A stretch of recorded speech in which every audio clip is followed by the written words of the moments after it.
Hello there you guys, welcome to one of my videos.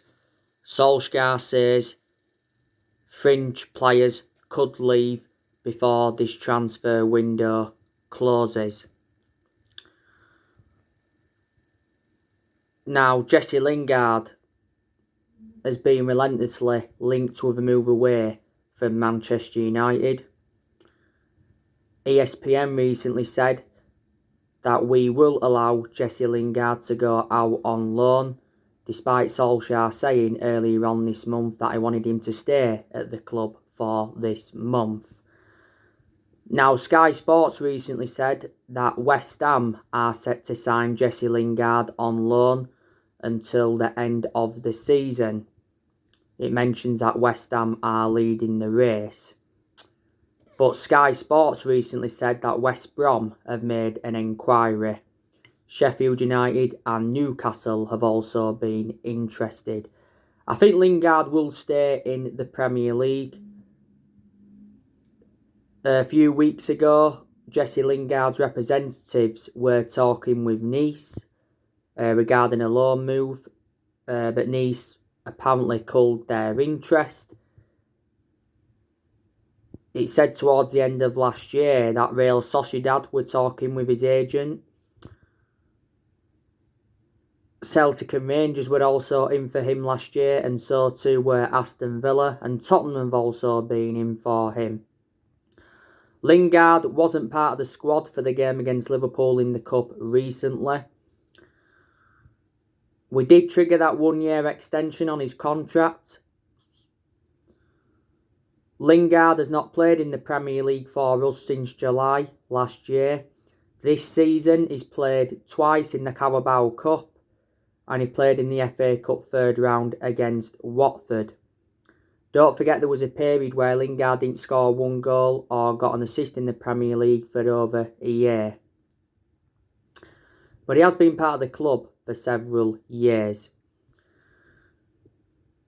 Now, Brandon Williams, there's been narratives of him going out on loan. Now, it says that West Ham are interested in getting Brandon Williams on loan.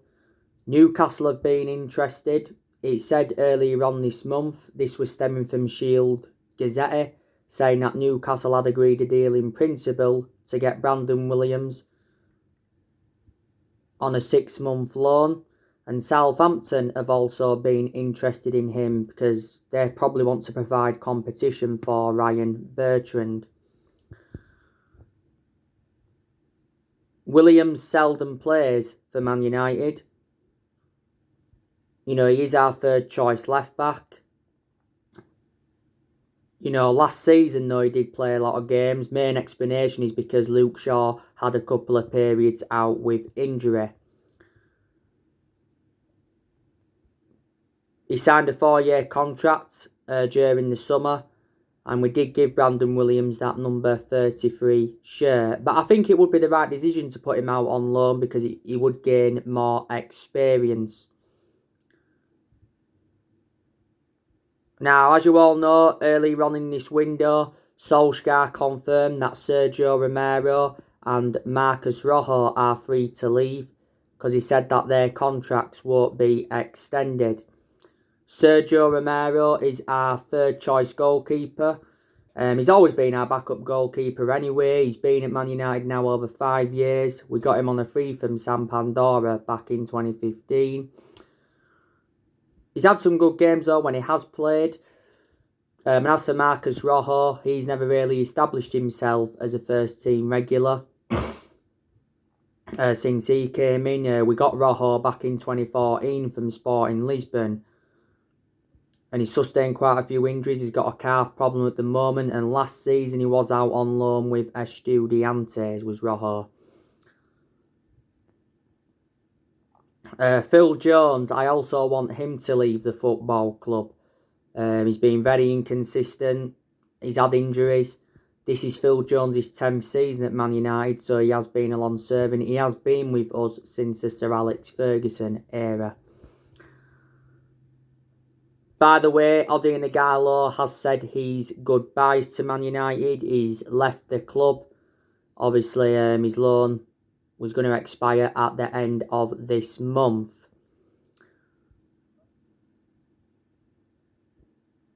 To Ighalo's credit though, he was our top goal scorer in the FA Cup last season, and the main explanation we recommended him in on deadline day in January of last year was to get that covered up for Marcus Rashford. Timothy Fosu-Mensah, he obviously left the football club earlier on in the window to join Bayer Leverkusen.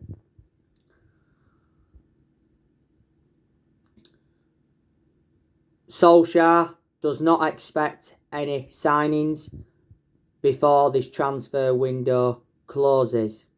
He did say earlier on in the window that January signings are unlikely. So obviously we'll be looking to make signings in the summer. I think we are looking to make around 4 signings, is it, this year to complete our squad overhaul. I've already given you the 3 positions where I think Man United need to strengthen up. I think we need a striker, we need a world-class midfielder, and I think we also need a centre-half. But, you know, there has been a lot of players on our agenda. Now, we have got a free run at Declan Rice, because obviously with Chelsea sacking Lampard recently, Chelsea are no longer in for him. Frank Lampard obviously wanted Declan Rice when he was at Chelsea, and Lampard was infuriated when he missed out on him. It said from ESPN not so long ago that we were set to rival Chelsea for Rice, and Liverpool have expressed their interest. And it said that West Ham are considering lowering their asking price to £50 million for Rice, but West Ham initially value him at £80 million. I'd certainly take Declan Rice at Man United. He's well proven in the Premier League. He's only young, 22, so he's still got a lot of development in him. He can break up the play well. He's predominantly a holding midfielder, but he can also be deployed as a centre-half. Rice has got a contract with West Ham until 2024. There's also an option to extend his contract for a further 12 months. But he's been at West Ham for several years. Before he was at West Ham, he was at Chelsea. He was in their youth setup for several years. You know the news on Jadon Sancho from Borussia Dortmund. There's a good chance we could sign him in the summer transfer window, because Sport 1 have said that Borussia Dortmund are relying on Jadon Sancho's sale.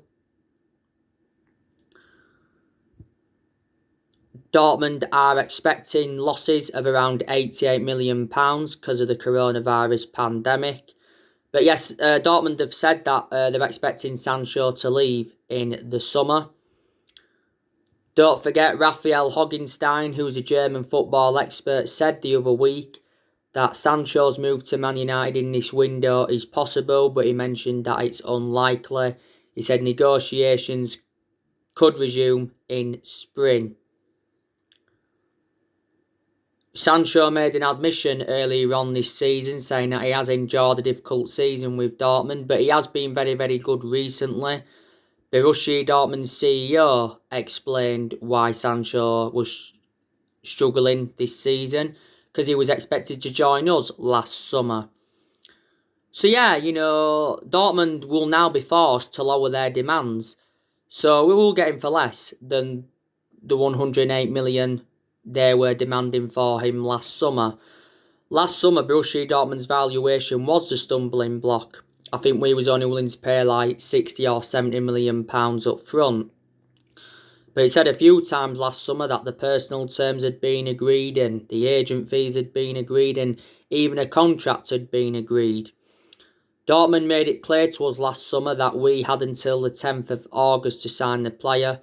We obviously missed out on that deadline. Fabrizio Romano's spoken about the Sancho saga quite a few times, and he's a very reliable Italian journalist. Bill's Christian Falk spoken about it a lot. Sancho's got a contract with Dortmund till 2023, and this is his 4th season now at Dortmund. And analysing the vast majority of his career, he has been consistent. I think Liverpool and Chelsea have recently been back in for him. Ousmane Dembele from Barcelona, he still remains on our agenda. The news on Dayot Upamecano from RB Leipzig. Solskjaer recently urged us to beat Liverpool to the signing of Upamecano.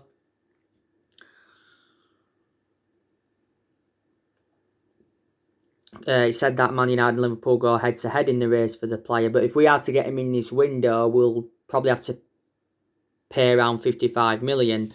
But at the end of the season, he's going to be available for £38 million because that's when his release clause does become active. Last year, he signed a new contract with RB Leipzig till 2023. He is a centre-half, and I think he'd complement Harry Maguire in our back line really, really well if we was to sign the player. But last time I read up, it was stemming from Sky Sports saying that Bayern Munich have been in advanced talks with the player, and it actually said that Bayern Munich were the favourites, and Karl-Heinz Rummenigge, Bayern Munich's CEO, confirmed their interest. So there you go.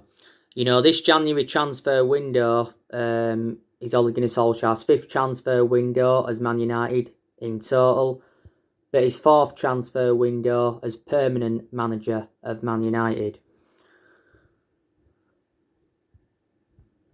Solskjaer did say that our fine form justifies the club's support. So what he means in that aspect is that, with the backing he has received recently, that's played a part in our good vein of form. Solskjaer has made good signings as Man United manager. He spent over £200 million at the club. In the summer of 2019, he brought Daniel James, and Wan-Bissaka and Harry Maguire in. In January of last year, he brought Bruno Fernandes in and Odion Ighalo in on loan.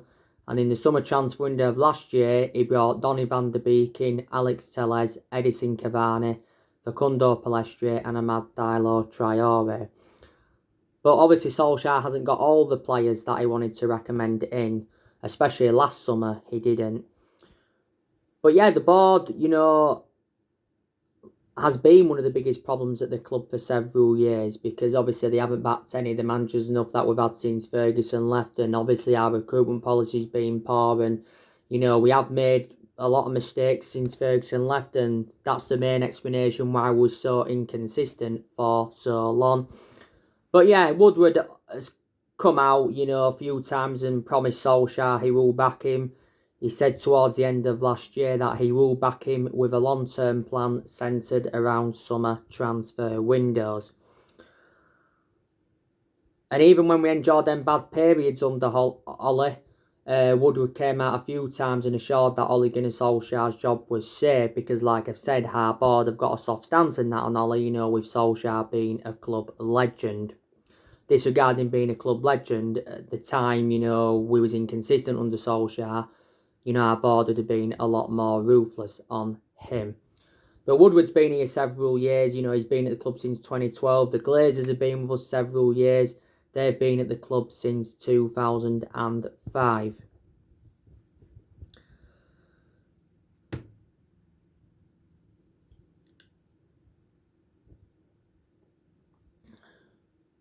Ole Gunnar Solskjaer is making good progress at Manchester United.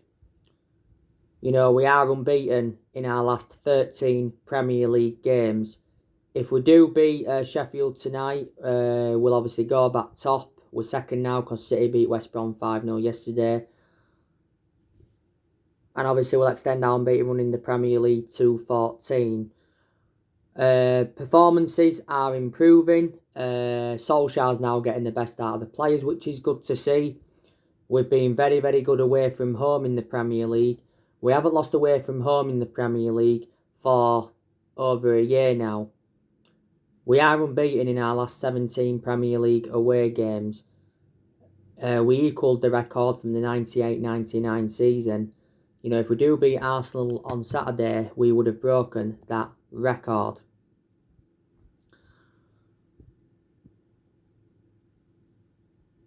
Solskjaer got us to the EFL Cup semi-final earlier on this season. We did lose that against Man City 2-0. I was disappointed that we lost that because I wanted Solskjaer to reach his first final as Man United manager. But, City are a good team. They're in very good form now in the league, and they're certainly in the title race. And they're very, very good in the EFL Cup because City have won it for the last 3 seasons in a row. And they've reached their 4th consecutive League Cup final. Solskjaer did well last season in his first full season at the club. Got us to 3rd. The 2nd highest we've finished since the Sir Alex Ferguson era. He got us qualification for the Champions League, and he also guided us to 3 semi-finals. And we've obviously seen a lot of players depart the club since he got recommended in. Like I said to you, we saw Timmy Fosu-Mensah leave. We've seen players like Young, Valencia leave. We've seen Smalling leave, we've seen Darmian leave, we've seen Herrera leave, we've seen Lukaku leave, we've seen Sanchez leave, we've seen Angel Gomez leave. And we've also loaned a few young players out.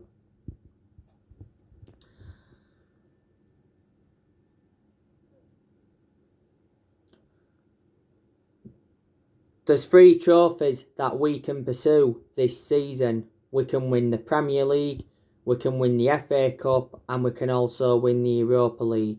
It's very, very imperative that we get our first trophy on the board under Ole. Solskjaer knows how important it is. We haven't won a trophy for just over 4 years. If we won the Premier League this season, that would be a remarkable achievement, and then I can assure Solskjaer is the long-term manager. If we do win the league, it will be our 21st title overall and our first Premier League title since 2013. But in recent weeks, Solskjaer has been playing mind games, hasn't he? Saying that we're not in the title races yet, and he was saying prior to the Burnley game, we must stay humble and not think we've cracked it if we go top. Guardiola's doing the same thing at City. He's playing mind games and not really talking about, the title. Because he's still, a pretty long way to go yet. So anything could happen. I've already gone through with you what we need to do to secure the Premier League title. And that's obviously we've got to keep winning games. We've obviously got to keep our key players in form. Solskjaer's got to keep getting his selections right. We've got to start beating the big teams. And to our credit, we did recently beat Liverpool in the FA Cup 4th round.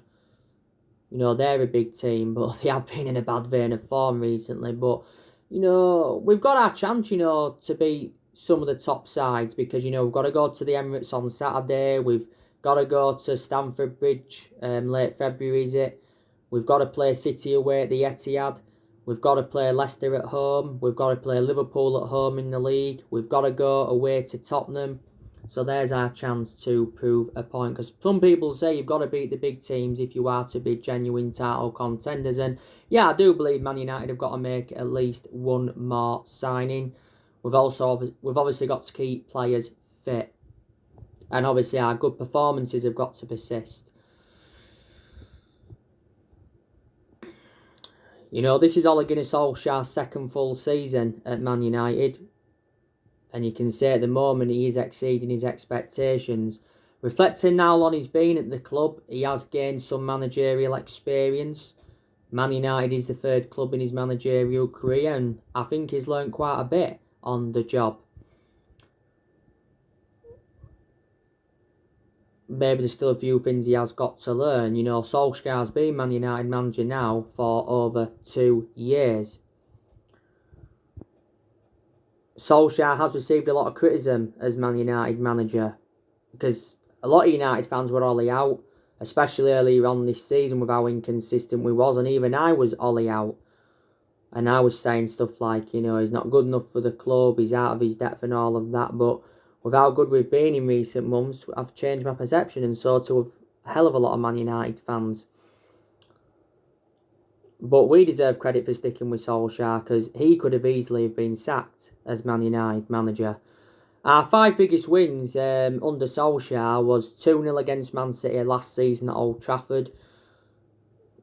5-0 against RB Leipzig in the Champions League group stage earlier on this season.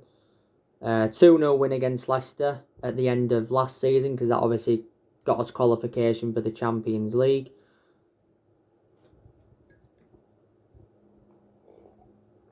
A 3-2 win against Liverpool in the Cup recently. That was a big win because we've now progressed to the FA Cup 5th round. And I'd say the 3-1 win against PSG back in March 2019, almost 2 years ago. Now, that was actually Ole Gunnar Solskjaer's last game as interim manager. But yeah, Solskjaer did very, very well as the interim manager. He was the interim manager for 3 months. But he got the job permanently, reflects on what he did when he first came in.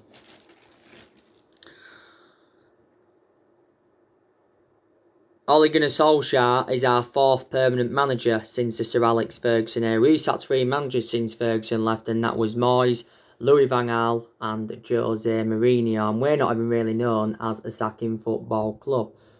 But I've certainly got to say, Solskjaer's bringing the old Man United back now with how good we've been recently. And, you know, we've come from behind in a lot of games this season. And I am getting glimpses of the Sir Alex Ferguson era.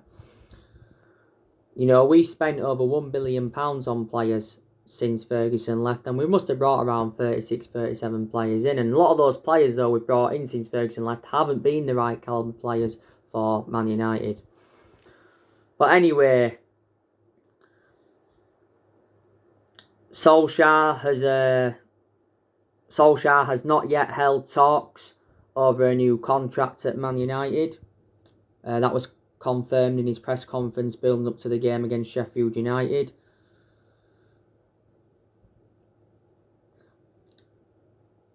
Solskjaer has just 18 months left on his current contract because when he got the job in March 2019 permanently, he signed a 3-year deal.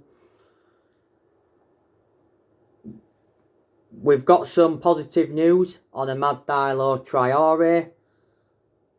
Solskjaer's promised Man United fans it won't be too long now before we see Amad Traore in action. Solskjaer said not so long ago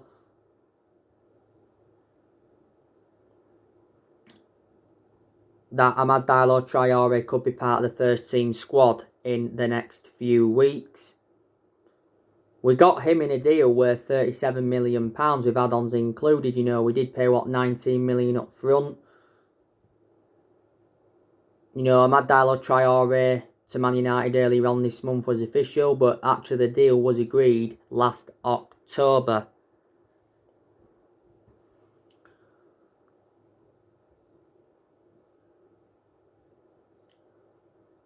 Obviously, in the press conference, he mentioned that, you know, Lingard's still part of the club at the moment.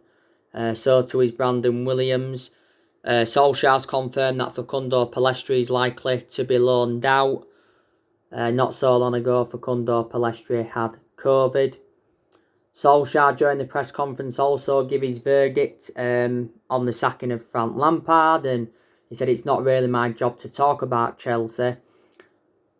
But he said that Lampard will bounce back soon and he'll have a good managerial career. You know, that was a shock, Chelsea sacking Frank Lampard. It was a shock. I didn't expect it to happen. But there again, you know, Chelsea are known as a sacking football club because God knows how many managers they've sacked. Lampard was in charge of Chelsea for 18 months. But anyway, Chelsea got Thomas Tuchel to replace Frank Lampard. Rashford's obviously available for tonight, which is good news as well, because he recently sustained a knee injury in our 3-2 win against Liverpool. He came off with just 4 minutes to go. Ollie did actually say that he was going to be having a scan. So yeah, it's good now he has been back in training. And Solskjaer obviously gave his thoughts on the form of Mason Greenwood and Edinson Cavani during the press conference. But yeah, we beat Sheffield United tonight. You know, we will be back top of the Premier League.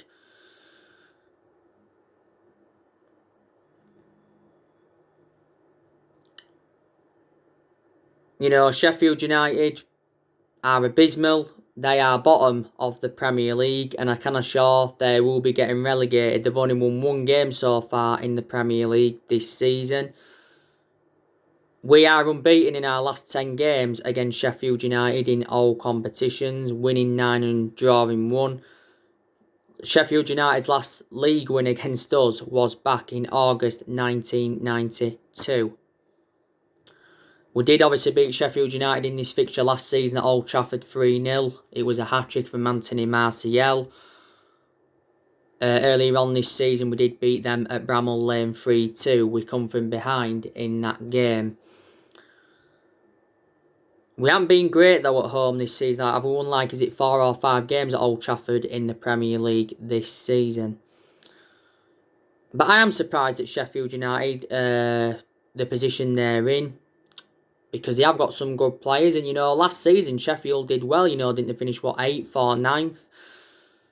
Surprised Chris Wilder hasn't been sacked. But there again, you've got to give him some credit because he got Sheffield United all the way from League One to the Premier League. And Chris Wilder's been Sheffield United manager since 2016. So he's been at Sheffield United now, is it 5 years or almost 5 years? But yeah, it's a big game on Saturday. We are away to Arsenal at the Emirates. Hopefully, we're going to be going in that game top of the league. We should be going into that game top of the league. And like I said, we've been exceptional away from home in the Premier League. Now, Arsenal, they've been in very, very good form in the league recently. They recently beat Southampton 3-1. They did have that setback in the FA Cup last weekend. They lost 1-0 to Southampton.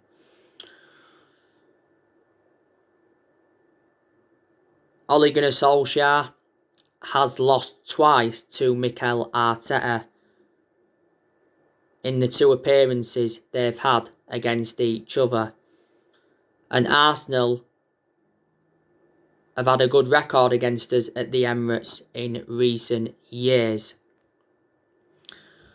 We lost a fixture at the Emirates last season 2-0.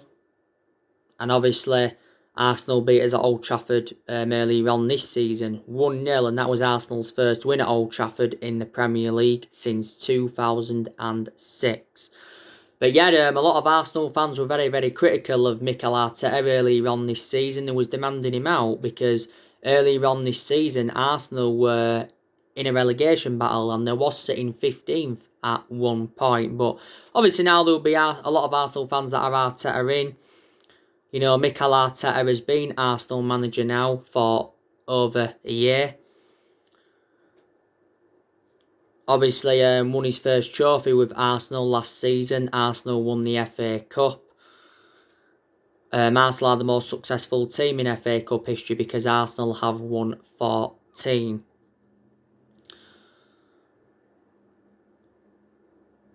Now, before Arsenal had Mikel Arteta, they had Freddie Ljungberg temporary. And before that, they had Unai Emery. Arsenal, I think, sacked Unai Emery after around 18 months. And obviously before him, they had Arsene Wenger. Arsene Wenger was with Arsenal for 22 years. So actually, Arteta is their third manager since Arsene Wenger.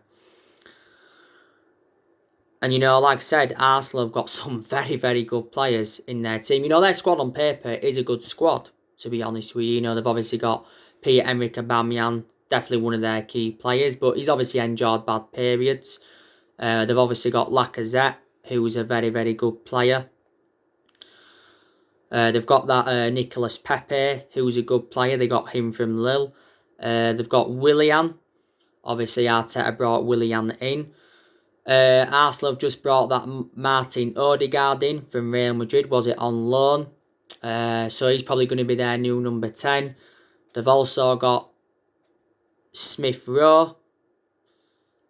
He seems to be a good player for Arsenal. They've also got that Lucas Torreira. He's obviously a good player. They've got Thomas Partey. He's made an impact at Arsenal. Obviously, Mikel Arteta recommended him in.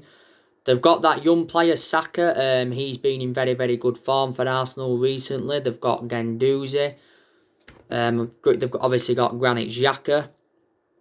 Is Edward Nicotea still with Arsenal? They've also got that Gabriel Magalhaes.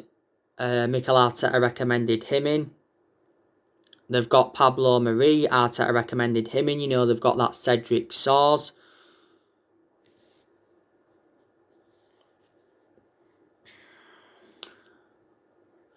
I think they've still got David Luiz there. They've got Kieran Tierney. I think Kieran Tierney's out with injury. He's a good left back though, Kieran Tierney, to be honest with you.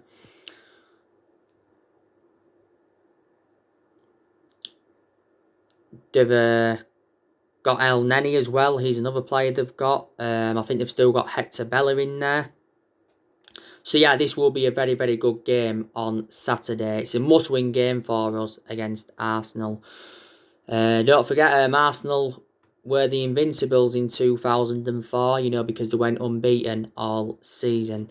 So anyway, guys, that's everything to update you today. Drop your comments, likes below on the channel. If you do, consider subscribe as always, and take care. God bless you all again very, very soon.